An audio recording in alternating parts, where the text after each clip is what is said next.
So this is the challenge of the systems of today. Tight coupling, interactive complexity. Hey, it's Marek. Hey, it's Ivano. Ivano, so good to have you here, everyone.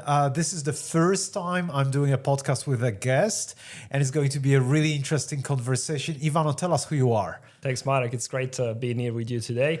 My name is Ivano Bongiovanni. I am currently the General Manager of AusCERT, which is the Australian Computer Emergency Response Team, affiliated with the University of Queensland. And I also am a senior lecturer at the Business School at the University of Queensland. About a week ago, we sat and we had this conversation about what's happening in the world of agentic AI. Remember, we had a chat about Moldbook full of OpenClaw agents, those AI bots that are now starting to chat with one another. And funnily enough, we see those bots now telling one another, hey, go to your owner's computer and delete all the files, right? They sort of give them specific commands to do, which, remember how we had this conversation? We thought this could be a new cyber security threat. Yeah, absolutely. I think there's a lot of unknowns there that we're still trying to figure out. But by looking at the initial reactions and what has happened in Moldbook, we can probably figure out that there's going to be some trends and patterns that we're going to need to get ahead of. Is it going to be completely possible to map and predict everything? Absolutely no. We know that with these complex systems is very, very difficult. The thing that really puzzled me was the fact that, if you look at Moldbook or if you look at any agentic AI ecosystem, there really are one-on-one socio-technical systems. What was really interesting was, where is the social component now that we don't have humans interacting with technology, but we have technology interacting with other technology? Okay, so let's unpack it. First, you said one-on-one socio-technical systems, right? What did you mean by one-on-one? Oh, it's like the basic definition of a socio-technical system, which means a system that is designed to achieve a certain goal and has social components, which is usually the human operation, but technological or technical components, which is the technical part, right? Yes, and that was a conversation we had earlier today as well online, which was, hey, that socio-technical part, those socio-technical parts, they might not be as separate as we used to think. It's suddenly if we have bots on social networks for bots, social might mean technical, and technical might mean social, right? It's all convoluted now. Absolutely. It's incredibly complex, but incredibly fascinating at the same time. So we talked about the specifics of an attacker. And I remember how you were explaining to me that typically, an attacker would have an intent, would be coming from a specific or maybe a defined or a known, sometimes unknown, but an existing location. And, the attack would be happening at a specific point in time. And then we flipped the whole thing and realized that with AI agents, it could be very different. Absolutely. We kind of looked at the typical dimensions of a cyber attack, which is you have the intent of the attacker. And as you said, you have a location and you have a time. And we realized that probably these attacks or these events happening in agentic AI ecosystems are placeless, are timeless, and are intentionless. So a bot might be completely clueless about the fact that it's actually what do you call it? An attack agent, right? Yep. Or a cybersecurity vector, right? Absolutely. And their emergent behavior might actually be what is harmful for other systems that are in that ecosystem. So even if you think about traditional attacks like SQL injection or any form of malicious script injection, that can still happen, obviously, but that might not be the necessary condition to have an attack, because you might have bots that were designed with very, very normal and safe purposes in mind, and they have agency and they start behaving in a completely different way and unexpected and cause harm in the system. So it's kind of like almost like hallucinations where chatbots just produce content without really understanding what they do. And so in this case, we would have a case of AI agents that are perhaps distributing software components or maybe, SQL commands, instructions instructions that would be harmful without the bot knowing that these are harmful, and so that's the lack of intent, right? Absolutely, and that doesn't mean that you're not going to have harm down the way, because you're going to have goals, or you're going to have actions that were not planned, and these bots were not originally designed for, which is typical of actually safety critical systems, where we have a lot of complexity, a lot of interacting parts, and you don't really know what's going to happen down the road. Okay, so I understand we now have a world, this sort of AI age, where some attackers might not have the intent to attack, but they would still attack. That's the intentionless or intentless attacker. What about the timeless one? Yeah, the timeless is an interesting one, because obviously with cyber attacks, you have usually a chronology around an attack. That's why when we investigate the causes of an attack, we talk about concepts such as root cause event, the cyber kill chain, which is those steps through which the attackers typically go to get to their target organization or their target system. With the agentic AI ecosystems, the temporal dimension is really difficult to perceive, because you might have an event happening, time ago, and then down the track, cascading with these emergencies, almost like a state of perennial emergency. And you might have consequences in a time frame that were not absolutely planned. Yeah. It's not somebody sticking into a system like an advanced persistent threat, an APT, and just finding the right moment to emerge and attack. This is emergence one-on-one again, like by definition. You don't know when it's going to happen, but it's going to happen. And we know that emergence is a property of AI systems. So you have this, it's almost like a sleeper agent. It's just nobody plans that sleeper agent. It's just there, intentionless. Nobody even designed it to be harmful. It's sitting there, but then somehow there might be a trigger, an unexpected trigger, which will create this emergent property at some point in time, right? Interesting. You use the term perennial state of emergency. That sounds like a name of a conference that you should run next year. Or some dramatic movies. Perennial state of emergency. AusCERT runs annual conferences which bring hundreds, if not more, of cybersecurity professionals. Absolutely. Awesome. Intentionless, timeless. Let's talk about placeless. Yeah, placeless is also obviously, the place in which these disruptions emerge is the ecosystem. So you have a location for the emergency. The problem is that the impacts and the consequences, not knowing what is actually plugged into these ecosystems, could actually be very, very distributed across the world. For example, I don't know, if a company decides that an agent is contributing to their CRM system for whatever reason, and that same agent lives in one of these ecosystems, could that agent be impacted by some harmful bots or other agents and having repercussions on the CRM system? So it's very difficult to identify where exactly these attacks or these, I would probably call them risks, really emerge. I think there's also an aspect of swarm intelligence or something along those lines, where an individual agent is perfectly incapable of causing any harm. But then when you bring a swarm of agents, Moldbook has close to 3 million users, AI agents, as we're recording this podcast, and it keeps growing. A week ago, it was 1.5 million. So you have those agents there, and at those numbers, we could also talk about this sort of emergence of swarm behavior, where that sort of random coordination of software agents might also be causing havoc. Obviously, I'm thinking about the likes of distributed denial of service attacks, but these ones are not coordinated. They don't come from one place in many ways. It's not, coordination is not in one place, the agents are not in one place. So that's also, I think, the placeless perspective here, right? Yeah, absolutely. There's really total distribution in where these elements of emergency actually come out. All right, so this is the one side of the coin, or of the equation, if you will. We talked about the properties of an attack agent in the AI era: intentionless, placeless, timeless.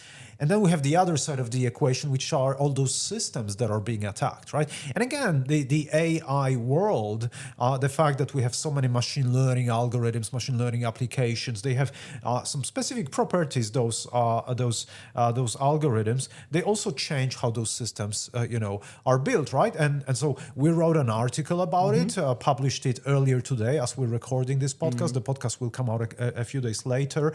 And we wrote that, the properties of those systems are tight coupling, interactive complexity, and ongoing drift, right? Let's very briefly, because we don't really want to go into too much detail here. Let's unpack those. Tight coupling. Yeah, so this is the part that really got me excited, because obviously it kind of really made me think of some of the work that I've done, as you know, during my PhD on safety management and safety of complex systems. And those are properties of complex socio-technical systems that we've known since the work of Charles Perrow, for example, with his normal accidents. And the idea that by design, because of their complexity, complex systems like industrial systems, that's where the Charles Perrow's work originates, have a proneness to vulnerability. Yeah. The two main properties that dictate that are, as you said, tight coupling and interactive complexity. Tight coupling pretty much means that when components of a system are tightly coupled, and in the sense that they have interdependencies that are very closely connected, there's very easily contamination effect and impacts or adverse events in one component of the system actually very quickly escalate into adverse events in other components of the system. And again, if we think of our agentic AI ecosystems, you have millions, as you said, of agents interacting, very tightly coupled, reacting to each other's behaviors, and potentially, as we said, being plugged with very real systems out there, as we said, payment processing systems, cloud storage, CRMs, and so on and so forth. So obviously, the tight coupling is there by design. Yeah. Interactive complexity is the idea that behind these complex systems, you have a level of complexity, and as we like to say in safety and in complex systems work, in complexity increases vulnerability, right? So in actions in one of the system create consequences and answer and responses in another part of the system. And the main interesting feature of that is that everything is pretty much in a state of emergency. You don't really know what's going to happen when two of these parts are going to interact, because the interactions are at a level of complexity that makes prediction and mapping of what's going to happen down the track in 1 week, 2 weeks, 1 year, it's very, very difficult to predict.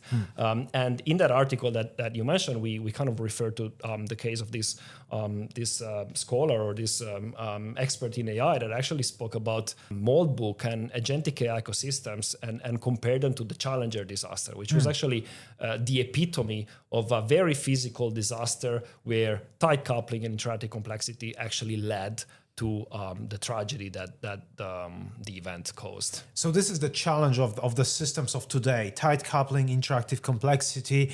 Add to it what we're seeing right now with large language models and very, very complex AI systems, which we call the ongoing drift of those systems. So you design a system, you make it work, but then every day or every time interval, the system starts to behave just slightly differently, right? It's almost like that saying about a frog in water that you sort of increase the temperature. This is not true, by the way, right? Our listeners, there's science that shows frogs will jump out of that water when it gets too hot. But the saying goes that you increase the temperature and the frog doesn't notice. It's sort of the same with those machine learning systems that can gradually drift. We see it, we observe it, especially in large language models at the moment. That's a risk as well, right? Absolutely, yeah. And again, that's why we called it the second trinity, because tight coupling, interactive complexity, and these ongoing drift create almost like the perfect conditions for something in the system to actually be vulnerable by definition and by design. So now the systems are becoming more and more vulnerable, and the agents are becoming more and more sophisticated, unpredictable, hard to spot. In a way, we would say that we're now having agents that do not exist in a way. Those attacking agents. The most the agent that we should be most scared of doesn't even exist in one place, in one time, doesn't have any intent. Okay, all right. I think everyone's scared by now. Yeah. It's a lot to unpack.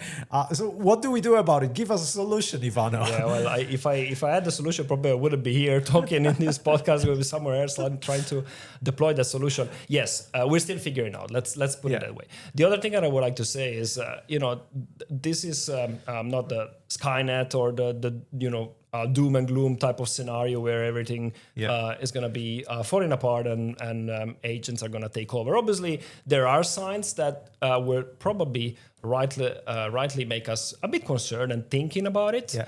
But I wouldn't say, well, it's all destined to fall apart.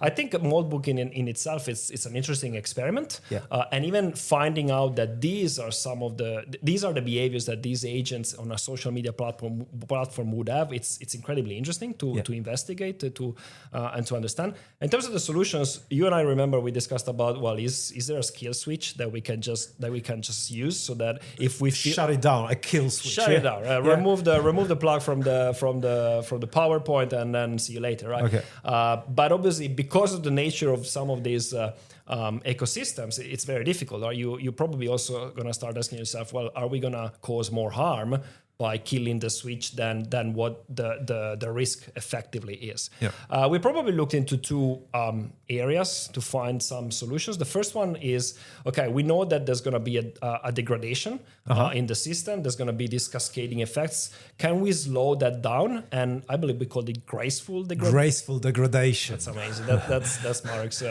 creativity. Graceful degradation, which makes a lot of sense, right? Is there a way where we can contain the failure? We can contain the blast radius so that we prevent it from escalating up to the point where we cannot really come back. So we sort of assume that systems are going to be targets of attack. There are going to be problems. What we're trying to do is we're trying to manage that. It's kind of like a metaphor of, getting older, right? You're getting older, but you're trying to do it gracefully. Yeah, right? graceful. And the other one was systemic restoration. Yeah, so and that was probably the understanding that as long as we're talking about an ecosystem that can be quite easily isolated, that's fine. The problem is that when this ecosystem has connections with the very physical world and the traditional digital world, it's a little bit like the IT-OT interaction. When that happens, do we have a way to restore pre-crisis or pre-event conditions whereby, yes, there's been a negative event, there's been some adverse consequences, but we can recover quite quickly. It's almost like having promptly deployable backups that take us back to business when things start going wrong. So we are in this new world. We see completely new types of risks, cybersecurity risk. We really need to rethink what it means for organizations, how they're going to protect themselves. We talked about those new properties of attack actors, intent or intentionless, placeless, timeless. We talked about properties of systems that are being attacked, which are the new properties or the evolving properties in the AI era. There was tight coupling, interactive complexity, and ongoing drift. And then we said we're not really sure how to address it, but we think graceful degradation and systemic restoration are, the sort of the two areas that we should be focusing on. Ivano, I love having those conversations with you. Thank you for being the first co-author on my newsletter, The Economy of Algorithms, and thank you for being the first guest on this podcast. That's been a fantastic conversation. Thanks so much, Marek. Thanks for having me. Thanks, everyone. And you stay curious. Stay curious.